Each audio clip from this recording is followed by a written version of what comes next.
ഇപ്പം ശ്രീമദ് ഭാഗവതം ഒരു വലിയ ജീവിത ശാസ്ത്രമാണ്.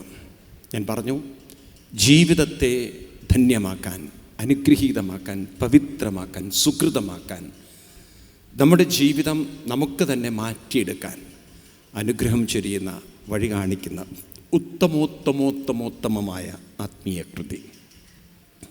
ഭാഗവതം പഠിപ്പിക്കുന്നത് ആരുടെയും ജീവിതം ദുഃഖിക്കാനോ വിഷമിക്കാനോ വേദനിക്കാനോ പരിഭവങ്ങളും പ്രയാസങ്ങളും ദുഃഖം പറഞ്ഞിരിക്കാനോ അല്ല, ജീവിതം ആവിഷ്കരിക്കാനാണ്. ആവിഷ്കരിക്കപ്പെട്ടാൽ there is something we have to do എന്നാണ്. അതിൻ്റെ പേരാണ് ധർമ്മം. ധർമ്മം എന്നൊരു വാക്ക് ലോകത്തിൽ അവതരിപ്പിച്ചത് ഭാരതീയരാണ്. ധർമ്മം എന്നതിന് നിരവധി അർത്ഥങ്ങളുണ്ട്. എന്താണ് അതിൻ്റെ അർത്ഥം നമ്മൾ ഗ്രഹിക്കേണ്ടതെന്ന് വെച്ച് കഴിഞ്ഞാൽ, ലളിതമായൊരർത്ഥം ആവിഷ്കരിക്കുക. Means whatever potential is there, അതിനെ മുഴുവൻ നമ്മൾ പുറത്തേക്ക് കൊണ്ടുവരിക. അപ്പം നമ്മളിലുള്ളതിനെ മുഴുവൻ നമ്മൾ പുറത്തേക്ക് കൊണ്ടുവരിക. അപ്പം നമ്മളിലുള്ള എല്ലാ ദൈവീകമായ ഗുണങ്ങളെ, കഴിവുകളെ, ശക്തിയെ നമുക്ക് ആവിഷ്കരിക്കാൻ സാധിക്കുന്നതിൻ്റെ പേരാണ് സനാതനധർമ്മം. അതായത് സനാതനമായതിനെ ആവിഷ്കരിക്കുക, സനാതനമായതിനെ, നിത്യമായതിനെ, ശാസ്ത്രീയമായതിനെ നമ്മൾ പുറത്തേക്ക് കൊണ്ടുവരും. അപ്പം നമ്മുടെയൊക്കെ ജീവിതത്തിൽ ഈ ധർമ്മമാണ് നമുക്കറിയാതെ പോയത്. ഇപ്പം നമ്മൾ ആവിഷ്കരിക്കുകയല്ല ചെയ്യുന്നത്, ഇപ്പം നമ്മൾ ആവിയിലിടുക ചെയ്യുന്നത്. ആവിഷ്കരിക്കലും ആവിയിലിടുന്നതും വ്യത്യസ്തമാണ്. അതായത് നമ്മളെയൊക്കെ നമ്മൾ ചെറുപ്പത്തിൽ തന്നെ ആരൊക്കെയോ ആക്കാനായി പലരും ശ്രമിക്കുന്നു. ശരിക്കും പറഞ്ഞാൽ നമ്മൾ വിദ്യാഭ്യാസം പോലും 101% തെറ്റാണെന്ന് പറയുന്ന ആളാണ് ഞാൻ. സ്കൂളിലായിരുന്നില്ല നമ്മൾ പോവേണ്ടിയിരുന്നത്, അതിന് വല്ല ഗുരുകുലങ്ങളൊക്കെ ആയിരുന്നു വേണ്ടിയിരുന്നത്. പിന്നെ നമ്മൾ വിദ്യാഭ്യാസം എന്നൊക്കെ പറയുന്നത് കുറേ കാര്യങ്ങൾ നമ്മുടെ തലയിൽ അടിച്ചേൽപ്പിച്ച്, എന്തൊക്കെയോ ചില വിഷയങ്ങൾ നമ്മൾ പഠിച്ച് അതിനനുസരിച്ചല്ലാത്തൊരു ജോലിയും ചെയ്ത്, പഠിക്കുന്നതൊന്ന് ചെയ്യുന്നതൊന്ന്, അങ്ങനെ കുറേ ജോലി അവിടെ ഉള്ളത് നമ്മൾ ചെയ്യുന്നു. അങ്ങനെയൊക്കെ ജീവിതത്തെ കൊണ്ട് നടന്ന് കുറേ പണം ഉണ്ടാക്കുന്നു, പിന്നീട് കല്യാണം കഴിക്കുന്നു, 2 കുട്ടികളുണ്ടാവുന്നു, വീട് വയ്ക്കുന്നു, അതോടുകൂടി അടിയും ഇടിയും ബഹളവും ആവുന്നു. കുറേ കഴിഞ്ഞ് സമാധാനമില്ല. പിന്നെ സച്ചിദാനന്ദ രൂപായ വിശ്വോൽപത്തിയാദി ഹേതവേ, നമ്മുടെ ഭാഗ്യത്തിന് നാരായണീയം കയ്യിലുള്ളതുകൊണ്ട് വലിയ വിഷമമില്ല. കാരണം വീട്ടിലൊരു മനസ്സമാധാനം, ഒരു സന്തോഷവും സംതൃപ്തിയും നമുക്ക് കണ്ടെത്താൻ പറ്റാതെ വരുമ്പോഴാണ് പിന്നെ എല്ലാവരും സാന്ദ്രാനന്ദാവബോധാത്മകം അനുപമിതം, അതിലെങ്കിലൊരു സുഖം കണ്ടെത്താൻ പറ്റുള്ളൂ എന്നുള്ളത്. ഈ രീതിയിൽ നമ്മൾ നോക്കുമ്പോൾ നമ്മുടെ ജീവിതത്തിൽ ഭൗതികമായി നമ്മൾ പലതും ചെയ്യുമ്പോഴും ഒരു സ്ഥലത്ത് നമുക്ക് മനസ്സിലാവുന്നുണ്ട്, വേണ്ട രീതിയിൽ നമ്മുടെ ജീവിതത്തെ ധന്യമാക്കാൻ, പൂർണ്ണമാക്കാൻ, കൃതാർത്ഥമാക്കാൻ, ആവിഷ്കരിക്കാൻ നമുക്ക് സാധിച്ചിട്ടില്ല. അപ്പം നമ്മുടെ ഉള്ളിൽ എന്തൊക്കെയാണ് നിധികളുള്ളതെന്ന് സത്യത്തിൽ നമുക്കാർക്കും അറിയില്ല. അറിയുമോ? ആർക്കും അറിയില്ല. നമ്മളിപ്പം മനസ്സിലാക്കിയിരിക്കുന്നത് എന്താ, ഉള്ളിൽ 2 കിഡ്നി ഉണ്ട്, പിന്നെ ചട്നിയുണ്ട്, ഒരു ഹാർട്ടും ഉണ്ട്, ലിവറും ഉണ്ട്, കുറേ ഇൻറ്റസ്റ്റൈൻ സിസ്റ്റങ്ങളുണ്ട്, കുറേ ഓർഗൻസ് ഉണ്ട് എന്നല്ലാതെ ഉള്ളിൽ ആത്മാവിൻ്റെ മഹത്വം, ഉള്ളിൽ മനസ്സിൽ ഉറങ്ങിക്കിടക്കുന്ന സാധ്യതകൾ ആർക്കെങ്കിലും അറിയോ? ജീവൻ്റെ മഹത്വം ആർക്കെങ്കിലും അറിയോ? പറയൂ നിങ്ങൾ. നമുക്കറിയുന്നത് ഈ ഉള്ളിലുള്ള ഇൻറ്റസ്റ്റൈൻ ഓർഗൻസിനെ കുറിച്ചൊക്കെ അറിയാം അല്ലേ? നിങ്ങളെ കിഡ്നി അല്ലെങ്കിൽ വർക്ക് ചെയ്യുന്നുണ്ട്, വർക്ക് ചെയ്യുന്നില്ല, അല്ലെങ്കിൽ ഇപ്പം ക്ലോട്ടിസോൺ കുറവാണ്, കൂടുതലാണ്, അല്ലെങ്കിൽ നിങ്ങൾക്കിപ്പോൾ ഇൻറ്റസ്റ്റൈൻ സിസ്റ്റത്തിൽ ഇത്തിരി അസിഡിറ്റി കയറിയിട്ടുണ്ട്, അല്ലെങ്കിൽ നിങ്ങളുടെ ലിവറിൻ്റെ ഫങ്ഷൻ എങ്ങനെയാണ്, ഇതൊക്കെ നമുക്ക് മെഡിക്കൽ ഡോക്ടർമാരിന്ന് ലാബിലൊക്കെ ടെസ്റ്റ് ചെയ്താൽ ജീവനെക്കുറിച്ച് കണ്ടുപിടിക്കാൻ, ജീവൻ അതിലെന്തൊക്കെ സാധ്യതകളുണ്ട് എന്നാരെങ്കിലും പറഞ്ഞു തന്നുണ്ടോ? ഏതെങ്കിലും ലാബ് ടെസ്റ്റുകളുണ്ടോ? എന്തോന്നും മിണ്ടാത്തത്? എന്നാൽ ജീവനില്ലേ നിങ്ങൾക്ക്? കിഡ്നി ചട്നി മാത്രമേ ഉള്ളൂ? ഒന്നും മിണ്ടാത്തത്. നിങ്ങൾക്ക് കിഡ്നി മാത്രമേ ഉള്ളൂ, ഹാർട്ടും മറ്റുള്ള ഉപകരണങ്ങളും മാത്രമേ ഉള്ളൂ, ജീവനില്ലേ? എന്താ ഒന്നും മിണ്ടാത്തത്? അപ്പം ജീവൻ്റെ മഹത്വത്തെക്കുറിച്ചും കൂടി ആരെങ്കിലും പറഞ്ഞു തരണ്ടേ? നോക്കൂ, ഇന്ന് കിഡ്നിയെക്കുറിച്ചോ ലിവറിനെക്കുറിച്ചോ ഹാർട്ടിനെക്കുറിച്ചോ പഠിക്കാൻ പറ്റുന്നതിന് കാരണം അതൊക്കെ അവർക്ക് സ്കാനിങ്ങിലൂടെ കണ്ടുപിടിക്കാൻ പറ്റുന്നതുകൊണ്ട് ആണോ? ജീവൻ എന്ന് പറയുന്നത് ഒരു സ്കാനിങ് വിഷയത്തിലും വരാത്തത് കൊണ്ട് അവർക്ക് അതിനെക്കുറിച്ച് അറിയില്ല. അപ്പം ഈ ജീവൻ്റെ മഹത്വം, ജീവൻ്റെ മഹിമ, ജീവൻ്റെ സാധ്യതകൾ, ഇത് പഠിക്കാനാണ് ഭാഗവതം പഠിക്കുന്നത്. അപ്പോൾ ഭാഗവതം പഠിക്കണോ? പറയൂ, നിങ്ങൾ പഠിക്കണോ വേണ്ടയോ? നിങ്ങളുടെ ജീവൻ്റെ മഹത്വം, നിങ്ങളുടെ ജീവൻ്റെ സാധ്യതകൾ, അതിലുറങ്ങിക്കിടക്കുന്ന കഴിവുകൾ, അതിലുറങ്ങിക്കിടക്കുന്ന ശക്തി, ഇത് ആവിഷ്കരിക്കുക, ഇതിനെ ഉണർത്തുക. അതാണ് നമ്മുടെ ധർമ്മം. ആണോ അല്ലയോ? ഒരു കാര്യം നമുക്ക് വ്യക്തമാണ്, ഇല്ലാത്തത് എങ്ങനെയൊക്കെ അടിച്ചേൽപ്പിച്ചാലും നമുക്കായിത്തീരാൻ പറ്റില്ല. ഇല്ലാത്ത ഒന്നിനെ നമുക്ക് എത്ര നമ്മുടെ ഉള്ളിൽ അടിച്ചേൽപ്പിച്ചാലും അതായിത്തീരാൻ പറ്റില്ല. ആയിത്തീരാൻ പറ്റുമോ? ഒരുപക്ഷെ മിമിക്രിയിലൊക്കെ നമുക്ക് സായിപ്പിൻ്റെ വേഷം കണ്ടാൽ നിങ്ങൾക്ക് സായിപ്പാവാൻ പറ്റുമോ? നിങ്ങൾക്ക് മദാമയാവാൻ പറ്റുമോ? എന്താ ഒന്നും മിണ്ടാത്തത്? പറ്റില്ല. നമുക്ക് നമ്മളാവാനേ പറ്റുള്ളൂ. എത്ര നമ്മൾ കളറ് തേച്ചാലും ഒരു ദിവസം നമുക്കറിയാം നമ്മൾ എന്താണെന്നുള്ളത്. നമുക്കതാവാനേ പറ്റുള്ളൂ. അല്ലയോ? അപ്പം നമുക്ക് നമ്മളാവാനേ പറ്റുള്ളൂ. അപ്പം നാം ഇപ്പോൾ നമ്മളെ അടിച്ചേൽപ്പിക്കുന്നത് പലതും എന്തൊക്കെയോ ആവാനാണ്, എന്തൊക്കെയോ ആയിത്തീരാനാണ്. അപ്പം എന്തൊക്കെയോ ആവാനല്ല, നമ്മുടെ ഉള്ളിലുള്ള നല്ലതിനെയൊക്കെ പുറത്തേക്കെടുക്കുക. ഒരു ദിവസം മരിക്കണം, അതൊരു സംശയമില്ലാത്ത കാര്യമാണ്. അപ്പം മരിക്കുന്നതിന് മുമ്പ് കഴിവുള്ളവരാവുക, കരുത്തുള്ളവരാവുക, ഉപകാരമുള്ളവരാവുക. വേണോ വേണ്ടയോ? അതല്ലേ നമ്മുടെ ജീവിതം, അല്ലേ? നമ്മളെക്കൊണ്ട് പ്രയോജനമുണ്ടാവുക.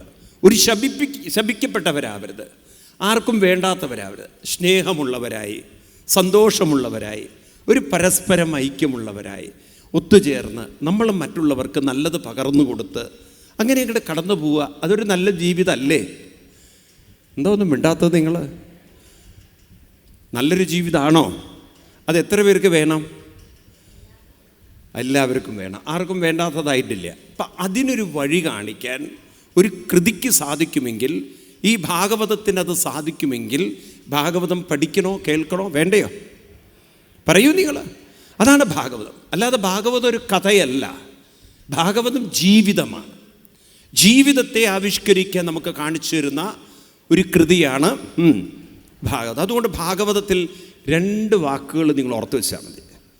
ഒന്നാമത്തത്, ഭാഗവതം പറയുന്നത് മനുഷ്യ ജീവിതത്തിൻ്റെ ലക്ഷ്യം.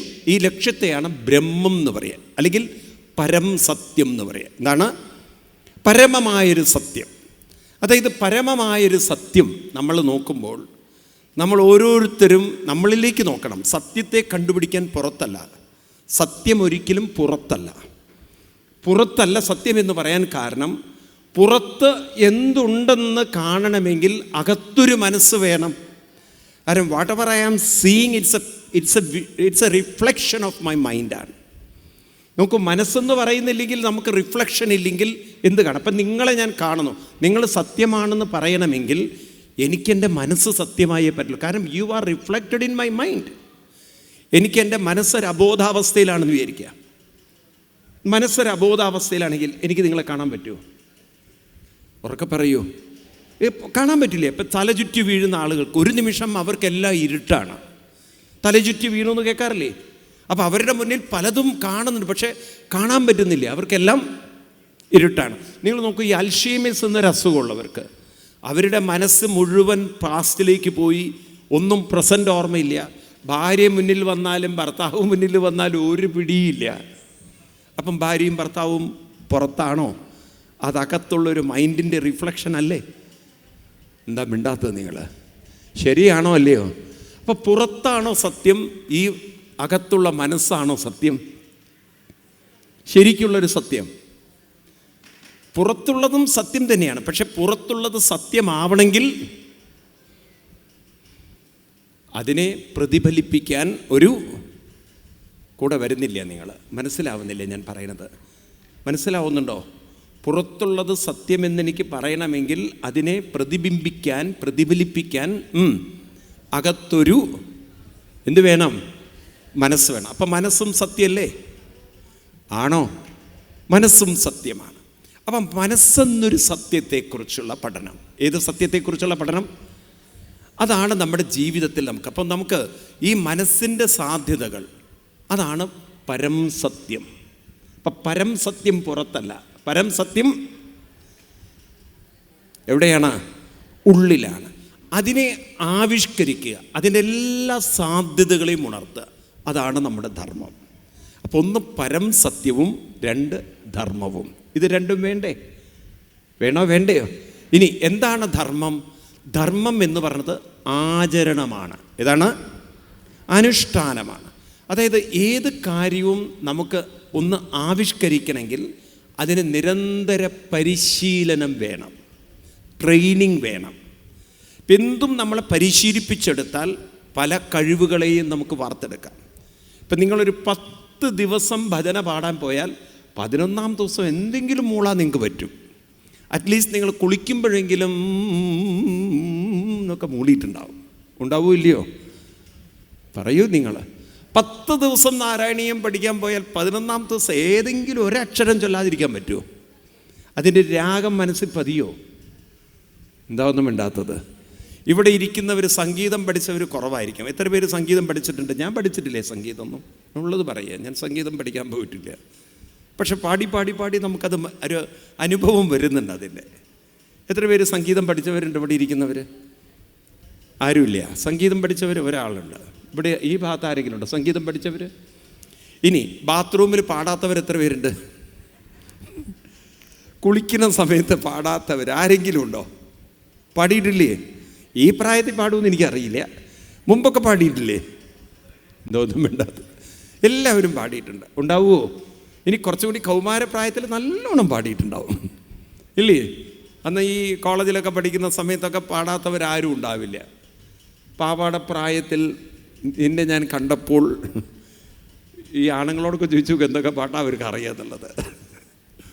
ഈ തരത്തിലൊക്കെ മനുഷ്യൻ്റെ ഉള്ളിൽ സംഗീതമുണ്ട്. അത് നല്ലതോ ചീത്തതോ അവിടെ നിൽക്കട്ടെ. പക്ഷേ ഒരു കാര്യം വ്യക്തമാണ്, എന്തും നമ്മൾ നിരന്തരം പരിശീലിക്കുമ്പോൾ കുറേ കഴിഞ്ഞാൽ കുറേയൊക്കെ അതിൻ്റെ ഒരു അനുഭവം നമുക്ക് സ്വായത്തമാവും. ഉണ്ടോ ഇല്ലയോ? ഉറക്കെ പറയൂ. അപ്പോൾ ചില അനുഷ്ഠാനങ്ങൾ കൃത്യമായി കൊണ്ടു നടന്നാൽ ഉള്ളിലുള്ള കഴിവുകളെ നമുക്ക് ഉണർത്താൻ സാധിക്കും. നമ്മുടെ കുട്ടികൾക്ക് അങ്ങനെ ഒരു അനുഷ്ഠാന സംസ്കാരം ഇന്നില്ലാതെ പോയത് കൊണ്ടായിരിക്കാം അവരിൽ ഉറങ്ങിക്കിടക്കുന്ന അല്ലെങ്കിൽ അവരിൽ ദൈവികമായിട്ടുള്ള കഴിവുകളെ, ശക്തിയെ നമുക്ക് വേണ്ട വിധത്തിൽ ഉണർത്തിയെടുക്കാൻ സാധിക്കാത്തത്. ഇന്ന് നമ്മുടെ ഹിന്ദു സമൂഹമാണെങ്കിൽ വളരെയധികം ആത്മീയ നിഷ്ഠ ഉള്ളവരായി തീരേണ്ടിയിരിക്കുന്നു. കാരണം എന്താണെന്ന് വെച്ചാൽ സാമ്പത്തികമായി പുരോഗതി പ്രാപിക്കുന്നതോറും നിങ്ങൾ നോക്കൂ, ഒരു ദുരന്തം, സമ്പത്തിൻ്റെ അതിപ്രസരം കൂടുമ്പോൾ സ്നേഹത്തിൻ്റെ തീവ്രത കുറയണോ കൂടുകയാണോ ചെയ്യണത്? നിങ്ങൾ ചുറ്റുപാടിലേക്ക് നോക്കൂ. സമ്പത്ത് കൂടുന്തോറും സ്നേഹബന്ധങ്ങൾ കുറഞ്ഞു വരും. സ്നേഹബന്ധം കുറഞ്ഞു വരുന്തോറും മനോബലം കൂടുകയാണോ കുറയാണോ? ഉറക്കെ പറയൂ. കുറഞ്ഞു വരും. മനോബലം കുറഞ്ഞു വരുന്തോറും മാനസികമായ പിരിമുറുക്കങ്ങളും സംഘർഷങ്ങളും അസ്വസ്ഥതകളും വിഷമങ്ങളും പ്രയാസങ്ങളും കൂടുതലായിട്ട് വരും. ഇന്നതൊക്കെ കൂടി വരില്ലേ? പണ്ടും വിഷമങ്ങളൊക്കെ ഉണ്ട്.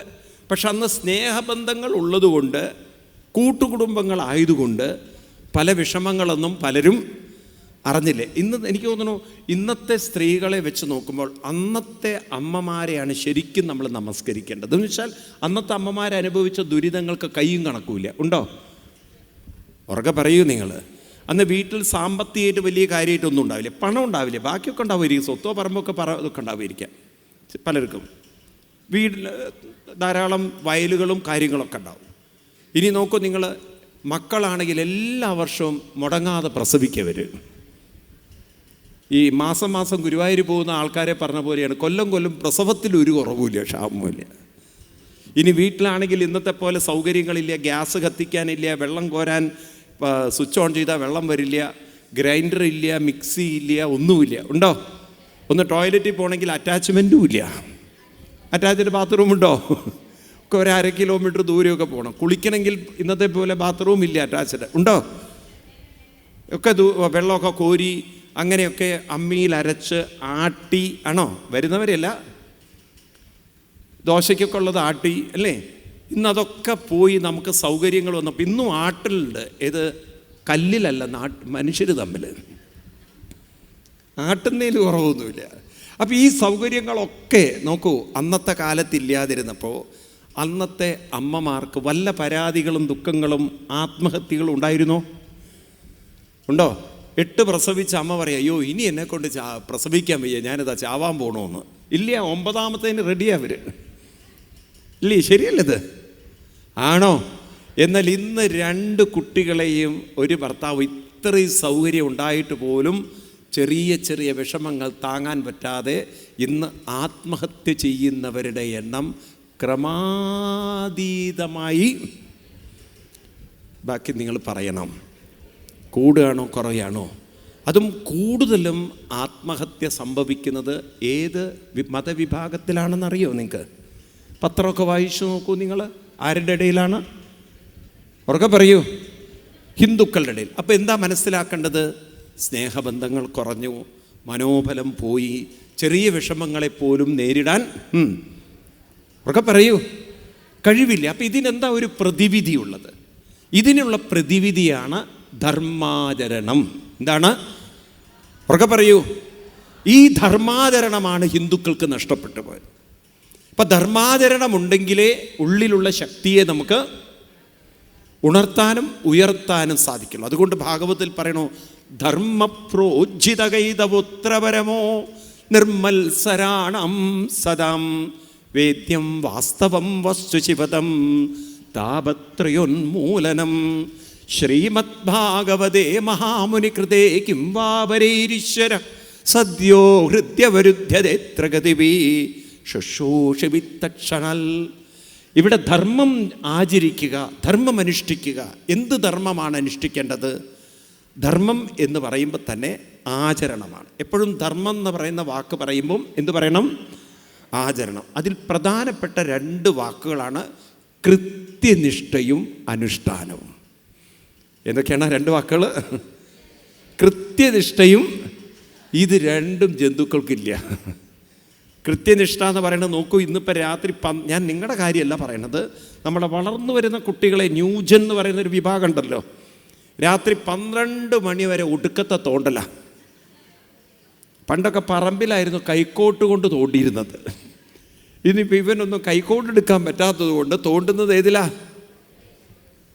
എനിക്ക് ഇപ്പോഴത്തെ പിള്ളേരെ കണ്ടാൽ തോന്നും കഴിഞ്ഞ ജന്മം മുത്തശ്ശിമാരോ മുത്തശ്ശന്മാരോ ആയിരുന്നു. കാരണം അവരായിരുന്നു വെറ്റിലയിൽ തോണ്ടിക്കൊണ്ടിരുന്നത്, ചുണ്ണാമ്പെടുത്തിട്ട്.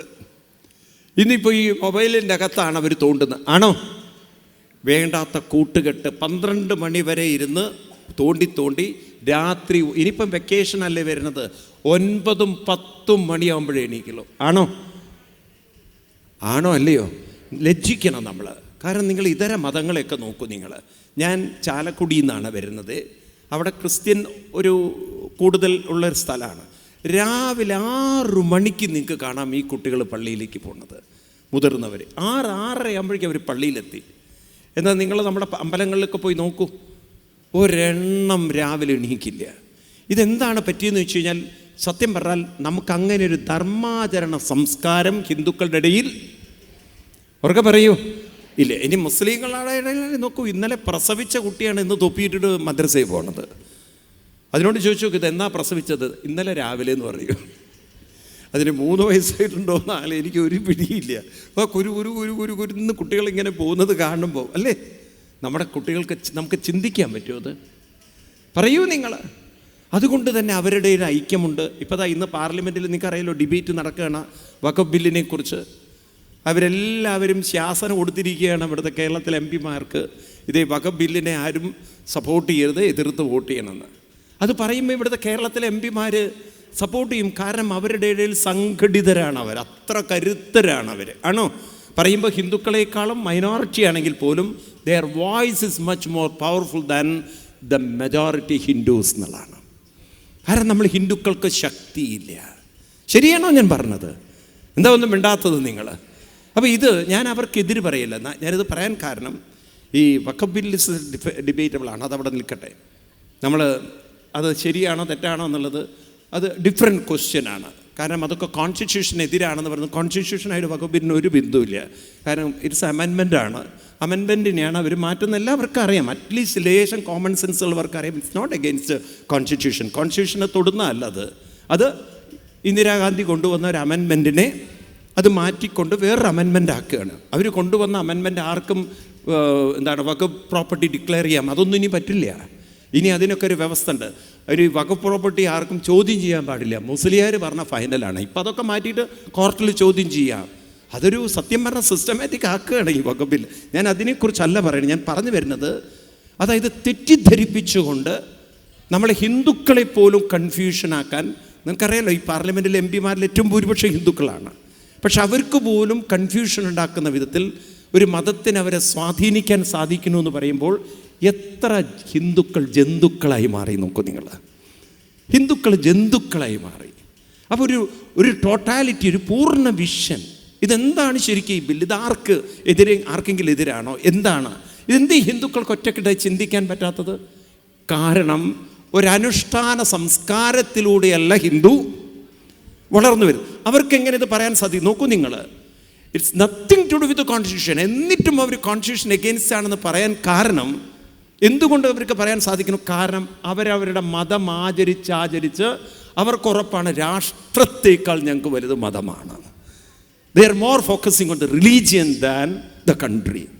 എന്നാൽ ഈ ബില്ല് കുറേയും കൂടിയും റിലീജിയൻ അല്ല പ്രാധാന്യം, രാഷ്ട്രത്തിനാണ് പ്രാധാന്യം, രാഷ്ട്രത്തിൻ്റെ നിയമത്തിനാണ് പ്രാധാന്യം, മതം സെക്കൻഡറിയാണ് എന്ന് പറയുമ്പോൾ എന്തേ ഈ എം പിമാർക്ക് പോലും രാഷ്ട്രത്തേക്കാൾ വലുത് മതമായി തീർന്നത്?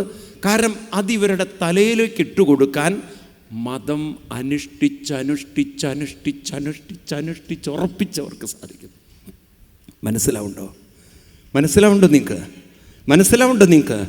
എന്നാൽ ഹിന്ദുവിന് അങ്ങനെ ഒരു ധർമാചരണം ഉണ്ടായിരുന്നെങ്കിൽ ഹിന്ദു പറയുമായിരുന്നു, ഇത് മതത്തിനെതിരല്ല, ഇത് രാഷ്ട്രത്തിൻ്റെ നിയമമാണ്, രാഷ്ട്രത്തിൽ എല്ലാവർക്കും ഒരു തുല്യത വേണം. മനസ്സിലായില്ലേ? എല്ലാവർക്കും തുല്യത വേണം, എല്ലാവർക്കും തുല്യാവകാശം വേണം, ഒരു സ്വത്തും ദൈവത്തിൻ്റെ അല്ല. മനസ്സിലാവുണ്ടല്ലോ? ഇത് പറയാനും അതാണ്. നോക്കൂ, നമ്മുടെ ഭാരതത്തിൻ്റെ മഹത്തായ ഒരു സംസ്കൃതിയുടെ പ്രത്യേകത അതാണ്. 60 കോടി ജനങ്ങളാണ് ഇവിടെ കുംഭമേളയിൽ കുളിക്കാൻ പോയത്. ഈ 60 കോടി ജനങ്ങൾ അവിടെ പോകുമ്പോൾ, ഞാൻ അവിടെ പോകുന്ന സമയത്ത് ഞാൻ എന്തെങ്കിലും ഒരു കാപ്പിയോ ചായ കഴിക്കുന്നുണ്ടെങ്കിൽ അതിൻ്റെ ബെനഫിഷ്യറി ഹിന്ദു മാത്രമല്ല, അവിടെ സപ്ലൈ ചെയ്യുന്ന മുസ്ലിംസ് ഉണ്ടാവും. മനസ്സിലായില്ലേ? അവിടുത്തെ തോണിക്കാരിൽ മുസ്ലിങ്ങളുണ്ടാവും. പലർക്കും അതിൻ്റെ ഗുണഭോക്താക്കളായിട്ടുണ്ട്. ഉണ്ടോ ഇല്ലയോ? ഉറക്കെ പറയൂ നിങ്ങൾ. എന്നാൽ ഒരു കാര്യം, ഞങ്ങളുടെ മതമാണ് ഏറ്റവും വലുത് എന്ന് പറയുമ്പോൾ അതിനെ സപ്പോർട്ട് ചെയ്യാൻ ഹിന്ദുക്കൾ പോലും തയ്യാറാകുന്നു എന്ന് പറയുമ്പോൾ ഹിന്ദുക്കൾ എത്ര അധപ്പതിച്ചു പോയി നോക്കൂ നിങ്ങൾ. ഇതിലൊരു ഒരു മാറ്റമുണ്ടാക്കണ്ടേ? വേണ്ടയോ? അപ്പം ഹിന്ദുവിൻ്റെ ഏറ്റവും പരമപ്രധാനമാണ് ധർമാചരണം. ഏതാണ്? ഉറക്കെ പറയൂ. ധർമാചരണം. ധർമ്മത്തിലൂടെ മാത്രമേ ബ്രഹ്മത്തിലേക്ക് എത്താൻ പറ്റൂ. എന്ന് പറഞ്ഞാൽ എന്താണ്? ധർമ്മത്തിലൂടെ മാത്രമേ പരമമായ സത്യത്തെ നമുക്ക് ആവിഷ്കരിക്കാൻ ഉറക്കെ പറയൂ സാധിക്കുള്ളൂ. ധർമ്മമില്ലെങ്കിൽ പിന്നെ ബ്രഹ്മമില്ല, ധർമ്മമില്ലെങ്കിൽ പിന്നെ പരമസത്യമില്ല.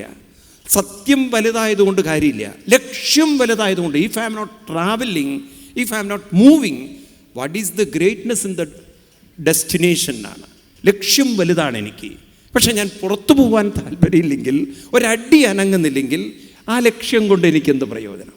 അപ്പം ലക്ഷ്യം പരമപ്രധാനമാവുന്നത്, പ്രയോജനപ്പെടുന്നത് ഞാൻ ലക്ഷ്യത്തോട് അടുക്കുമ്പോഴാണ്. ആചരണം ലക്ഷ്യത്തിലേക്ക് എത്തിക്കും. ആചരണം ലക്ഷ്യത്തെ കാണിച്ചു തരും.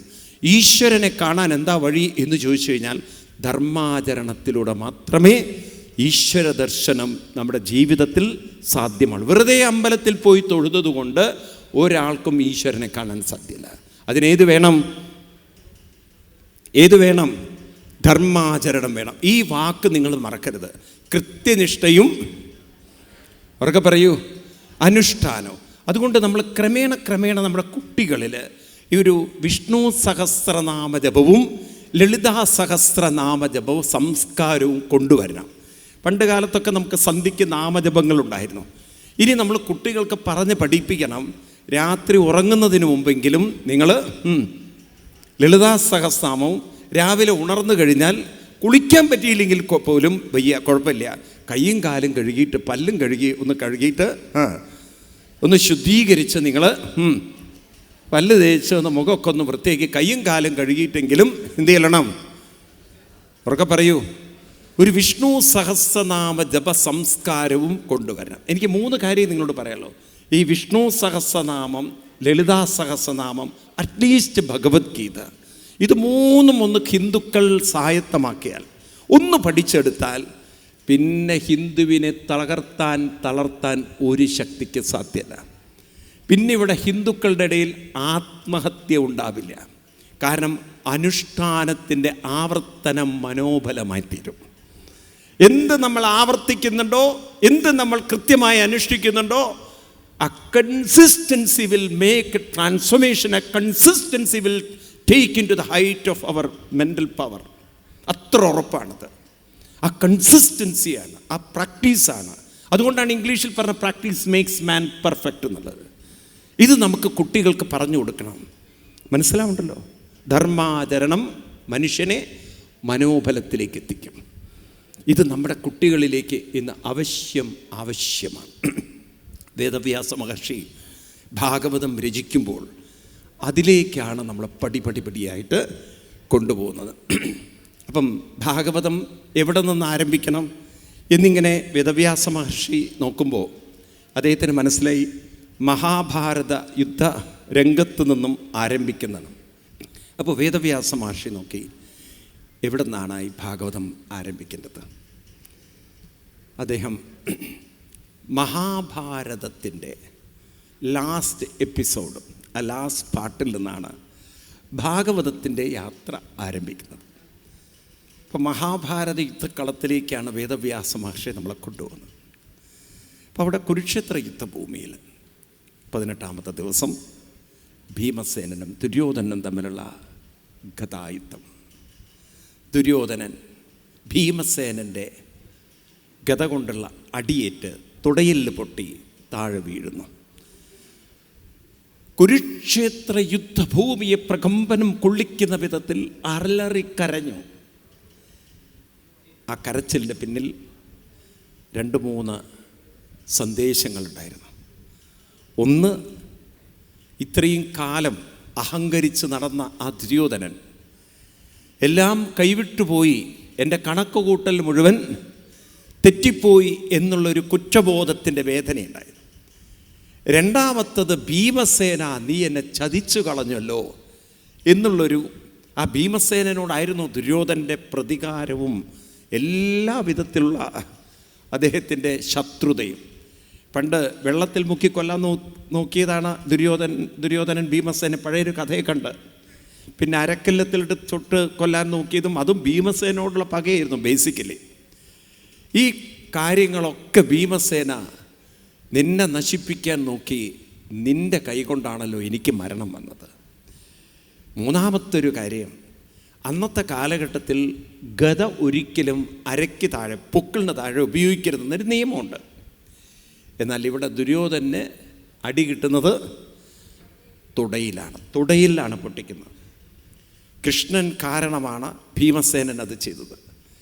അവിടെ ഒരു വലിയൊരു വിഷമം പറയുന്നത്, എന്നാലും ഈ ഒരു നിയമം തെറ്റിച്ചുവല്ലോ പാണ്ഡവരെ, നിങ്ങൾ ഒരു ചതിയിലൂടെയല്ലേ നിങ്ങൾ ജയിച്ചത് എന്നുള്ള ഒരു തോന്നി. ഇതൊക്കെ വെച്ചിട്ടാണ് ദുര്യോധന ഉച്ചത്തിൽ കരയുന്നത്. ഈ കരച്ചിൽ കേൾക്കുന്നു അശ്വത്ഥാമാവ്. പാണ്ഡവരോടുള്ള സകല പ്രതികാരവും പൊങ്ങി. ചതിക്ക് ചതി. നിങ്ങൾ ഞങ്ങളുടെ രാജാവിനെ ചതിച്ചു കൊന്നിട്ടുണ്ടെങ്കിൽ നിങ്ങൾക്കും അതിൻ്റെ ഫലം അനുഭവിക്കേണ്ടി വരും. ഇത് നേരത്തെ കൂട്ടിക്കണ്ടു കൃഷ്ണൻ. അശ്വത്ഥാമാവിൻ്റെ കണ്ണിൽ എവിടെയോ പ്രതികാരത്തിൻ്റെ ഒരു തീപ്പൊരി കത്തുന്നത് കൃഷ്ണൻ കണ്ടു കാണും. പാണ്ഡവരോട് പറഞ്ഞു, വിജയശ്രീലാളിതരായ പാണ്ഡവരോട് പറഞ്ഞു, നമുക്കിന്ന് ശത്രുപാളയത്തിൽ പോയി വിശ്രമിക്കാം. അർജുനൻ ചോദിച്ചു, എന്താ കൃഷ്ണ ഈ പറയുന്നത്?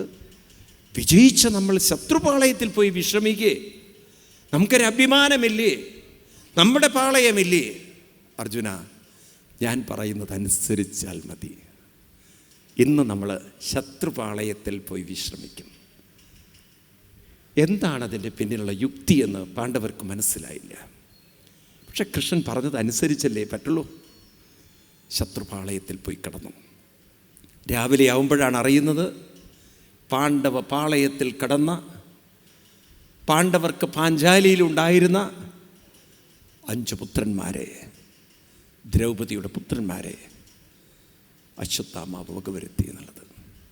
5 പേരെയും കരുണയില്ലാതെ തലവെട്ടി മാറ്റി. ദുര്യോധനൻ്റെ തുടയെല്ല് നിങ്ങൾ പൊട്ടിച്ചിട്ടുണ്ടെങ്കിൽ സന്ധ്യ കഴിഞ്ഞ് ആയുധം ഞാൻ എടുക്കും. കാരണം നിങ്ങൾ നിയമം തെറ്റിച്ചാൽ ഞാനും നിയമം തെറ്റിക്കും. പണ്ട് കാലത്ത് സന്ധ്യ കഴിഞ്ഞാൽ പിന്നെ ഒരിക്കലും സൂര്യാസ്തമയം കഴിഞ്ഞാൽ യുദ്ധമുണ്ടാവാറില്ല. സൂര്യാസ്തമയം കഴിഞ്ഞിട്ടാണ് ഇവിടെ അശ്വത്ഥാമാവ് പാണ്ഡവ പാളയത്തിൽ കയറി 5 കുട്ടികളെ വകവരുത്തുന്നത്. ഈ വിവരം പാഞ്ചാലി അറിഞ്ഞു. ഇപ്പം പാഞ്ചാലി തൻ്റെ പുത്രന്മാർ മരിച്ച അല്ലെങ്കിൽ നിഷ്കരുണം കൊല്ലപ്പെട്ട വേദനയിൽ താളം തെറ്റിപ്പോയി. അതേതൊരു അമ്മയ്ക്കും ഉണ്ടാവുന്ന അവസ്ഥയല്ലേ? 5 മക്കൾ മരിച്ചു എന്ന് വാർത്ത കേൾക്കുമ്പോൾ ആർക്കാ ദുഃഖം വരാത്തത്? തകർന്നുപോയി. അങ്ങനെയുള്ള പാഞ്ചാലി ഇരിക്കുന്നിടത്തേക്കാണ് പാണ്ഡവർ പിറ്റേ ദിവസം വരുന്നത്. ഇപ്പോൾ പാണ്ഡവരുടെ പ്രതീക്ഷ എന്താണ്? വളരെ സന്തോഷത്തോടെ വിജയശ്രീലാളിതരായ ഞങ്ങളുടെ നെറ്റിയിൽ കുങ്കുമൊക്കെ പൊടിച്ചുകൊണ്ട് ഞങ്ങളെ വരവേൽക്കുന്നൊരു പാഞ്ചാലിയാണ്. അവരുടെ മുഖത്ത് നോക്കി പാഞ്ചാലി ചോദിച്ചു, മരിച്ചു കിടക്കുന്ന കുട്ടികളുടെ തല, അറ്റുകിടക്കുന്ന തല കണ്ടിട്ടാണോ ഞാൻ നിങ്ങളെ സ്വീകരിക്കേണ്ടത് എന്ന്? അതൊരു അടിപോലെ പാണ്ഡവരുടെ ഹൃദയത്തിൽ ചെന്ന് കൊണ്ടു. 5 മക്കൾ നഷ്ടപ്പെട്ട വിവരം അപ്പോഴാണ് അറിയുന്നത്. ശിബിരത്തിൽ കിടന്നുറങ്ങുകയായിരുന്ന കുട്ടികളെ അശ്വത്ഥാമാവ് രാത്രിക്ക് രാത്രി ചതിച്ചു കൊന്നു എന്ന വാർത്ത. പ്രതികാരം കൊണ്ട് അർജുനൻ പൊട്ടിത്തെറിച്ചു. ഇന്ന് സൂര്യാസ്തമയത്തിന് മുമ്പ് തന്നെ ഞാൻ അശ്വത്ഥാമാവിന് തലയെടുക്കും, കൊല്ലുമെന്ന് കൃഷ്ണനോട് പറഞ്ഞു. കൃഷ്ണ, രഥമെടുക്കൂ, കുരുക്ഷേത്ര യുദ്ധഭൂമിയിലേക്ക് രഥം പോവട്ടെ. കൽപ്പനയാണ്. അർജുനൻ 2 തവണയാണ് കൃഷ്ണനോട് കൽപ്പിക്കുന്നത്. ഒന്ന്, യുദ്ധക്കളത്തിലേക്ക് വരുമ്പോൾ കൃഷ്ണനോട് പറയും, സേനയോർ ഉഭയോർ മധ്യേ രഥം സ്ഥാപയ. പിന്നീട് അശ്വത്ഥാമാവ് 5 കുട്ടികളെ കൊന്നതിന് ശേഷം കൃഷ്ണനോട് പറയുന്നു, രഥമെടുക്കൂ, പോവട്ടെ കുരുക്ഷേത്ര യുദ്ധഭൂമിയിലേക്ക്. അശ്വത്ഥാമാവിനെ കൊല്ലണം. അശ്വത്ഥാമാവിനെ കൃഷ്ണൻ അനുസരിച്ചു. അശ്വത്ഥാമാവിനെ പിടിച്ചു കെട്ടി പാഞ്ചാലിയുടെ മുന്നിൽ കൊണ്ടു നിർത്തി. പാഞ്ചാലിയുടെ മുന്നിൽ കൊണ്ടു നിർത്തിയിരിക്കുന്ന അശ്വത്ഥാമാവ്, പാഞ്ചാലി ഒരു വാക്ക് പറഞ്ഞാൽ മതി അർജുനൻ തലവെട്ടി മാറ്റും. ആ സമയത്ത് പാഞ്ചാലി അർജുനനോട് പറയുന്ന വരികൾ ഭാഗവതത്തിൽ എഴുതി വച്ചിരിക്കുകയാണ്. ഭാഗവതത്തിൽ 1-ാം സ്കന്ധത്തിൽ 7-ാം അധ്യായത്തിൽ പാഞ്ചാലിയുടെ മനോഹരമായ 2 വരികളുണ്ട്.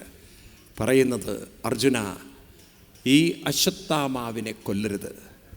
കാരണം അവൻ്റെ അമ്മ മാരോദീതസ്യ ജനനീ ഗൗതമി പതിദേവത യഥാഹം മൃതവത്സർത്ത രോതുമ്യശ്വമുഖീ മുഹു.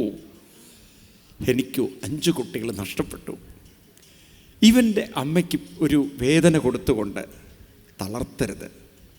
അച്ഛനെയോ നിങ്ങൾ കൊന്നു, ദ്രോണാചാര്യരെ മരിച്ചു, ഇനി ഇവനെയും കൂടി കൊന്ന് ആ അമ്മയെ ഇങ്ങനെ അബലയാക്കി, അവശ്യയാക്കി, ദുർബലയാക്കി എന്തിനു വേദനിപ്പിക്കണം?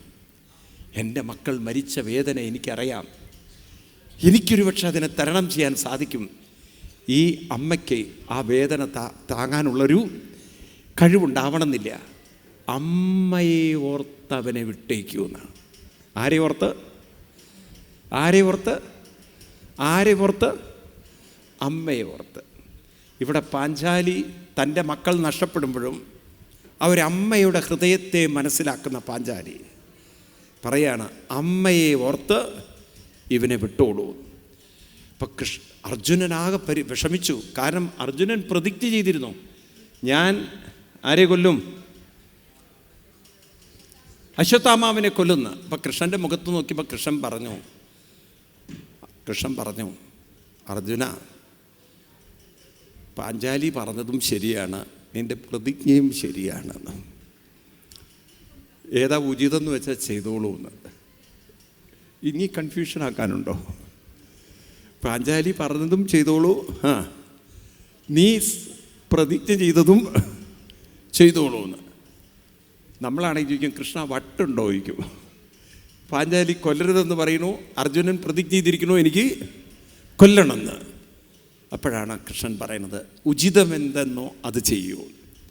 അർജുനൻ മനസ്സിലാക്കി കൃഷ്ണൻ പറയുന്നതിൻ്റെ പിന്നിൽ കൊല്ലാതെ കൊല്ലണം, കൊല്ലാതെ കൊല്ലണം. അതിനെന്താ വഴി? ഇവൻ്റെ തലയിലൊരു ചുടാമണി ഉണ്ടായിരുന്നു. ആ ചുടാമണിയോടുകൂടി ഇവൻ്റെ മുടി മുറിച്ചെടുത്തു.